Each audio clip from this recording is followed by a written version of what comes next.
আহারে, ইমুকের বউ কত সুন্দর, এত বছর হইলো বিয়া করলো, রূপ যৌবন ভাইয়া ভাইয়া পড়তাছে, আর আমার বেলা হইলো ঠন ঠনা ঠন। এরকম কথাগুলো কিন্তু আমি বলছি না, এরকম কথাগুলো অনেকেই বলে। কখনো ভেবে দেখেছেন আপনার বউকে আপনি রান্না করতে দিছেন শুটকি আর বলতাছেন টেস্ট হইলো না কেন গরুর গোস্তর? আমরা পুরুষরা এটাই করি, রান্না করতে দিই শুটকি, স্বাদ চাই গরুর গোস্তের। যে মেয়েটাকে আপনার সংসারে নিয়ে এসেছেন তাকে ভরণ পোষণ পোশাক আশাক যত্নে না রেখে বানাইছেন একদম বস্তির মেয়ে সুরায়ার মতো।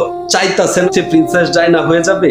এটা কি কোনো কালে সম্ভব? আপনার যে ঘরের জিনিসটা, এটাকে আপনি যদি যত্ন নেন, বস্তির মেয়েটাও কিন্তু বেলা শেষে প্রিন্সেস ডায়নার মতো হয়ে যাবে। আপনি যত্ন না করে তাকে করবেন অবহেলা, বেলা শেষে চাইবেন প্রিন্সেস ডায়না হোক, এটা কখনোই সম্ভব না। তাদের বউ দেখতে পাচ্ছেন স্মার্ট, তাদেরকে তাদের হাজবেন্ড পরিবার কি যত্নে রেখেছে, এটা একবার হিসাব কইরা দেখেন, একবার খেয়াল কইরা দেখেন।